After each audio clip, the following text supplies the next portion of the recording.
Future Africa project, and I'm so delighted to be part of it and to also share and connect with other like-minded people and exchange ideas, knowledge.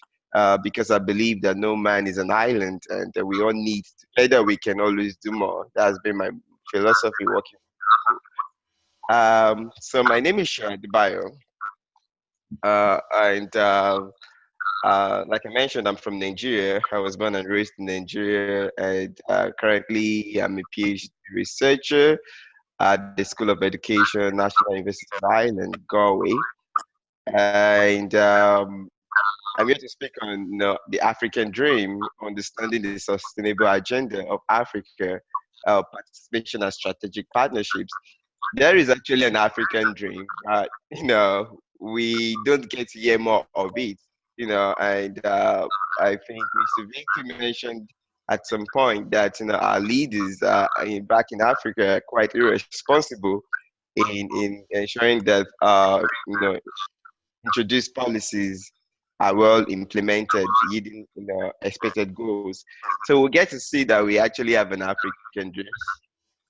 So a brief about myself. So far, I've been privileged to study in 6 universities, five internationally and one in Nigeria. As I have my bachelor's degree in political science at the University of Lagos. Thereafter, I completed a joint master degree, Erasmus Mundus joint master degree from the Autonomous University of Barcelona, University of Oslo, University of Malta, and University of Amsterdam in education policies and global development. So I was very fortunate to study in 4 universities for my master's and then being given a joint master degree from the 4 universities. It's a life-changing experience. And right now, I work as a PhD researcher at the School of Education, also looking at education. And in the last 4 or 5 years, I've been quite very involved in social entrepreneurship even before leaving uh, Nigeria, and I'll get to share more of that in subsequent slides. So my work experience. So in 2014, I founded, that was the first time I became a social entrepreneur. I founded Out to Excel Initiative, and I'm very much grateful to Mr. Victor Ferromi because he might not fully remember, but you know, his ideas when I shared the dream with him. So I've known Victor for like 5 years now, and I can't believe how time flies. I was just very interested in seeing how I can contribute to society development and how I can change the world. And so I started an NGO back in Nigeria, and we're reaching out to schools with educational values. It was quite a success, and we were able to have mentorship programs, seminars, and workshops for students, instilling in them positive values, social values, and making them responsible citizens. Now, the Sustainable Development Goals. In 2015, the United Nations member states came together to agree on the way forward, and what countries must achieve at a particular period of time. So they came together and developed the 17 goals, and we can see on the slides. These are very important goals, and the aim is for countries of the world to achieve this by 2030. It's a good one. This is like a global goal, a global dream, and it is very holistic because it is not just for African countries or developing countries. These goals are expected to be achieved by 2030, globally. So we have 169 targets and 231 indicators. Each goal has some set of targets. For example, there are some about 6 or 7 targets for the goal 4 on quality education, which I've been working on in the last 3 years. And we have 231 indicators. Indicators are to measure how far we have come in achieving some of these targets and the likes.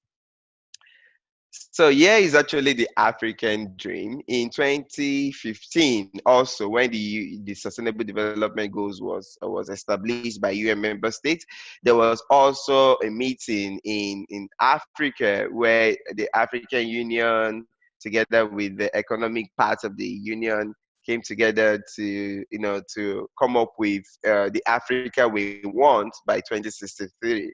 So the Agenda 2063 is something that we can call the African Dream. It's a strategic framework for the socio-economic transformation of the continent over the next 50 years. It builds on and seeks to accelerate the implementation of past and existing continental initiatives for growth and sustainable development. So the Agenda 2063 is also tied to the UN SDG, Sustainable Development Goals, and we have seven goals on seven aspirations or goals of the Agenda 2063, which is the African Dream, I'd say. But not much has been done, in this regard. Even people are not very aware, and I'm sure some of us might be hearing this for the first time.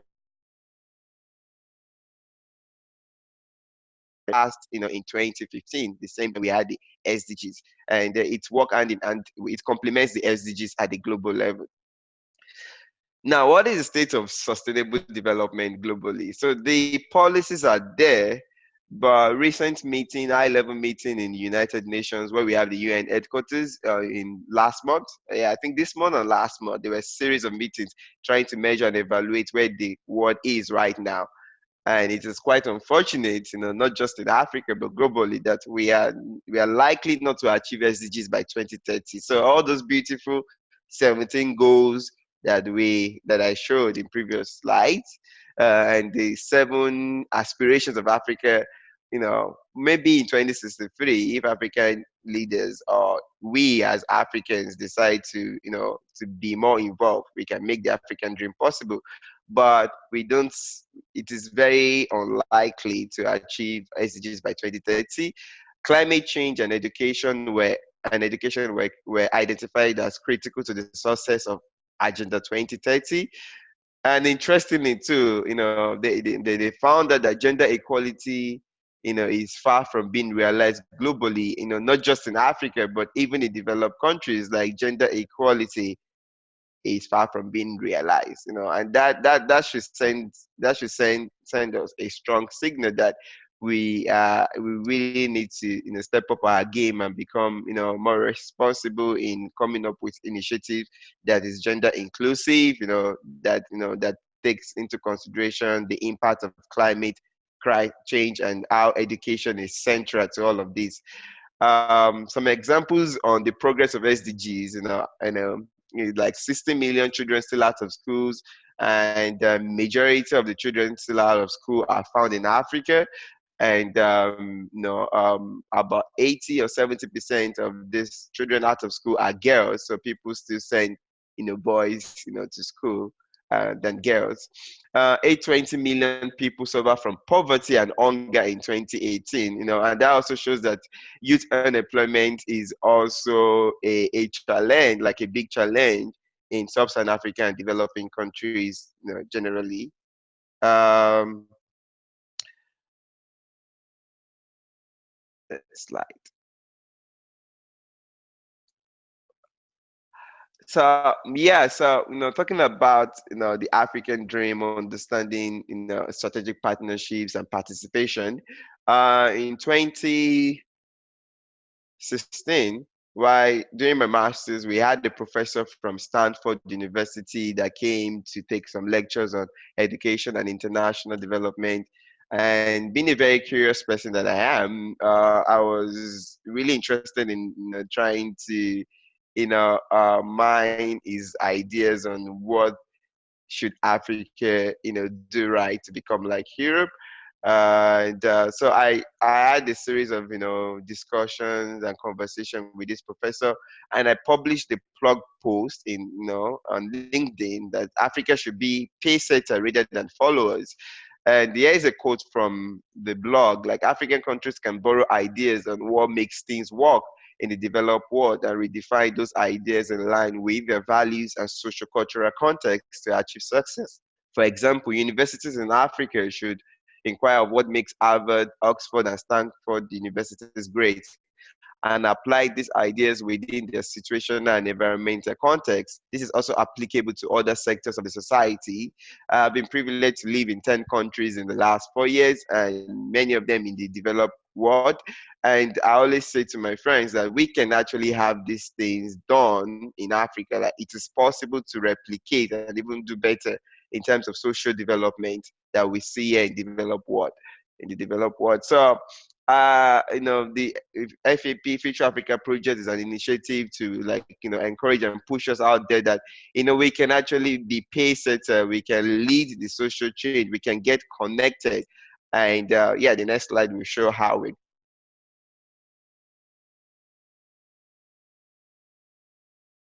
And we should be involved in the African dream or in developing Africa. I say every one of us as stakeholders, youth, NGOs, civil societies, government institutions, and every one of us, we are stakeholders. And interestingly, in the SDGs, there is a goal that talks about partnership for the goal. That's goal 17. So the partnerships for SDGs, online platform. There's an online platform that has been established for United Nations.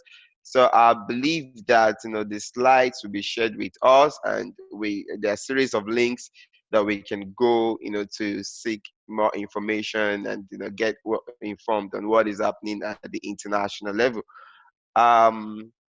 So there is a need for partnership, and FAP is an example of such partnership. We are in different continents of the world right now, but we have this platform to collaborate, to network, and to inform one another on how to move our continent forward. So some useful links, that we can always, see what opportunities are there. And I can tell you that there are several opportunities out there. I've been very privileged to be a beneficiary of scholarships, conference participation, work experience, and I found some of these opportunities and even people to network with on some of these links. And I would really encourage every one of us to check these links out.